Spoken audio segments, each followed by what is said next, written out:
ভারতকে চিরতরে পঙ্গু করে দিবে পাকিস্তান। তাদের ৩টা কাজ, ভারত যদি দ্বিতীয়বার তাদের সাথে যুদ্ধে যায় ৩টা জিনিস তারা হারাবে।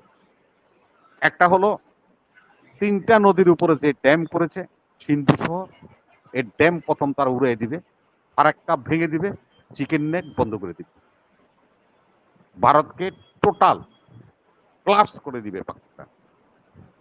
নরেন্দ্র মোদী বুঝতে পেরেই ওনারা সামরিক কর্মকর্তা, তাই আবারও বললাম বিনয়ের সহিত যে তাদের কাছে গোয়েন্দা রিপোর্ট আছে যে ভারতের ফারাক্কা বাঁধ এবং চিকেন নেক দুইটা পাকিস্তান উড়াই দিবে। চাহসান নাসির ভাইকে আমি পাই নাই, আমি মনে মনে কামনা করি যে ওনার সাথে আমার সাক্ষাৎ যেন হয়। আজকে পেয়ে গেলাম, কারণ ওনাকে আমি শ্রদ্ধা করি, স্যালিউট করি। উনি একমাত্র ব্যক্তি যিনি হাসিনা ক্ষমতায় থাকতে বিডিআর তদন্ত কমিটির বিরুদ্ধে নোট অফ ডিসেন্ট দেওয়ার সাহস দেখিয়েছেন। এই যে তার সাহসিকতা, আমি সেজন্য ওনাকে অনার করি, শ্রদ্ধা করি। সম্মানিত দর্শক শ্রোতা, দেশে এবং প্রবাসে যারা আমাদেরকে দেখছেন, সকলকে আমি আমার দল বিএনপির পক্ষ থেকে আন্তরিক শুভেচ্ছা অভিনন্দন জানাই। আজকে যে কথাটা আপনি বলছেন যে 7 সিস্টার নিয়ে ভারতের যে উদ্বেগ, আর ওই 7 সিস্টার নিয়ে তো শুধু ভারত উদ্বেগ তা না, তো চীনও এটার মধ্যে উদ্বেগ হয়ে গেছে। যে প্রজেক্ট তারা করতে চায় শিলচর দিয়ে আসাম হয়ে, যেটা হাসিনুর ভাই বলছে কালাদান প্রজেক্ট, ছিট্ট বিমান সমুদ্র বন্দর ব্যবহার করতে চায় বিকল্প, চট্টগ্রাম বন্দর বা মোংলা বন্দরের বিকল্প হিসাবে তারা এই বন্দরটা ব্যবহার করতে চায়, এবং সেখানে তাদের হাজার হাজার কোটি টাকা কালাদান প্রজেক্টে বিনিয়োগ আছে। এবং এই কালাদান প্রজেক্টে যে নদীটার কথা আমরা সবাই বলছি, সেটা আমাদের কর্ণফুলী নদীকে যেরকম ঠিক সেই ধরনের একটা নদী। কারণ এটা হলো আপনার পাহাড় থেকে ঝর্ণার মতো জল নামতেছে নিচের দিকে, কখনো এটা আপনার জল ভর্তি থাকে, কখনো আবার একদম শুকায় যায়।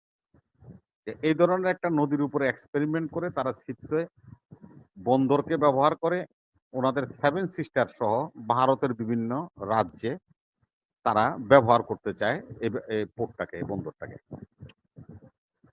এখন দেখেন এখানে যে আজকে তারা কেন ওখানে যাচ্ছে, এখানে শুধু তারা যাচ্ছে তা না, চীনের সবচেয়ে কাছের বন্ধু এবং সামরিকভাবে চীন যাকে সাহায্য করে সেটা হলো আপনার মিয়ানমারের এই সামরিক সরকারকে।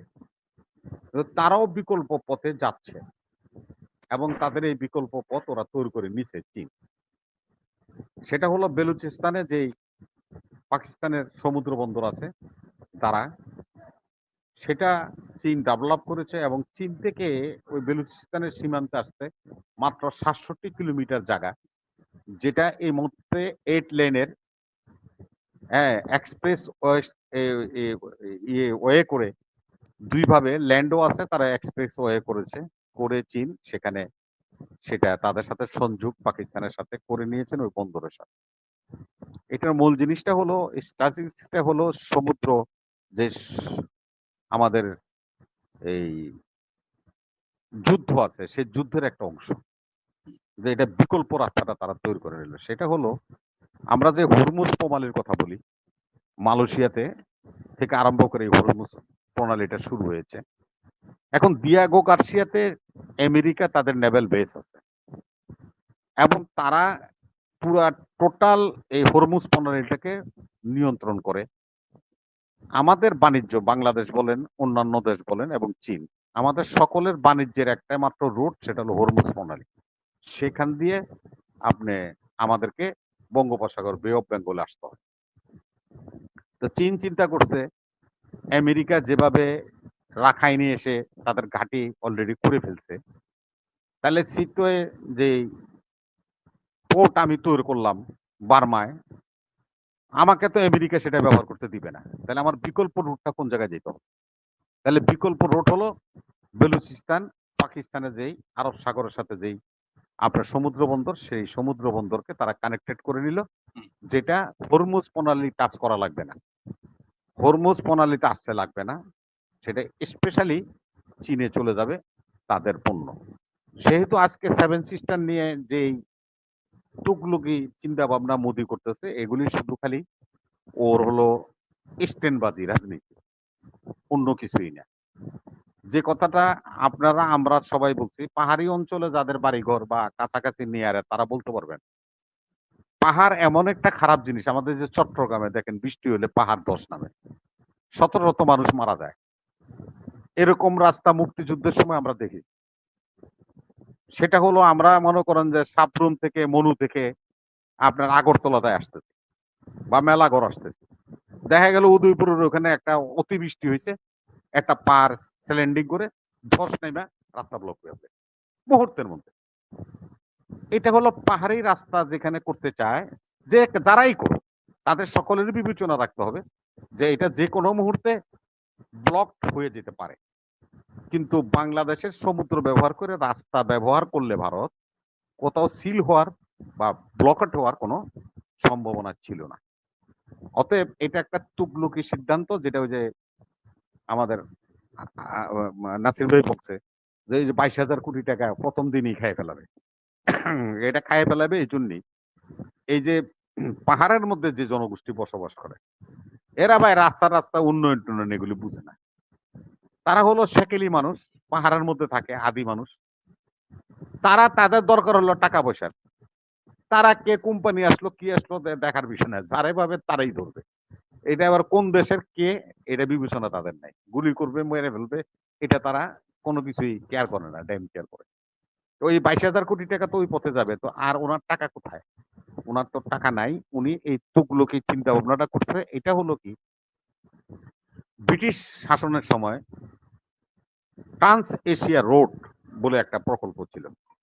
ট্রান্স এশিয়া রোড, এই ট্রান্স এশিয়া রোডটা হলো আপনার এই শিলচর হয়ে, আসাম হয়ে, মনিরাম হয়ে, মনির- মনিরামপুর হয়ে আপনার এই এই যে আপনার কুকি চীন যে কথাটা বলছে, বার্মাতে একটা প্রদেশ আছে, ওই প্রদেশের নাম কুকি চীন। আপনারা আবার এই কুকি চীন মনে করবেন না, বার্মা একটা প্রদেশের নামই কুকি চীন, নেয়ার চায়না, একেবারে চায়নার বর্ডারে এই কুকি চীনরা থাকে, এদের একটা প্রদেশই আছে। এই কুকি চীনরা সবসময় আপনার এই ভারত বিদ্বেষী, এবং যেই কালাদান প্রজেক্ট ভারত করেছে সেটাই কুকি চীন প্রদেশে করেছে, যার কারণে তারা তাদের কাজ এখন পর্যন্ত সমাপ্ত করতে পারে নাই। ভারত ওদেরকে ব্যাট দিতে দিতে কোনো অবস্থাতে কন্ট্রোল করতে পারতেছে না।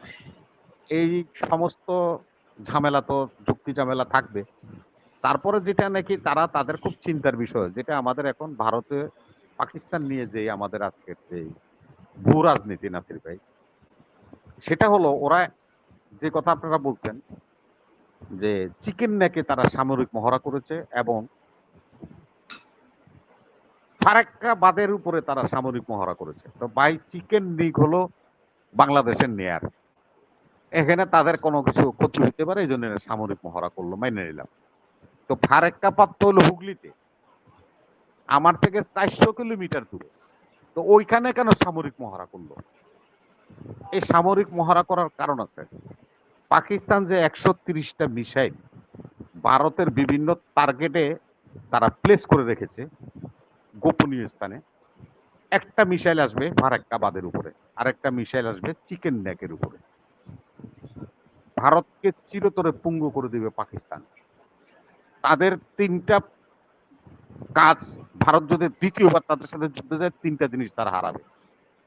একটা হলো তিনটা নদীর উপরে যে ড্যাম করেছে সিন্ধু সহ, এই ড্যাম প্রথম তারা উড়িয়ে দিবে, ফারাক্কা ভেঙে দিবে, চিকেন নেক বন্ধ করে দিবে, ভারতকে টোটাল ক্লাপস করে দিবে পাকিস্তান।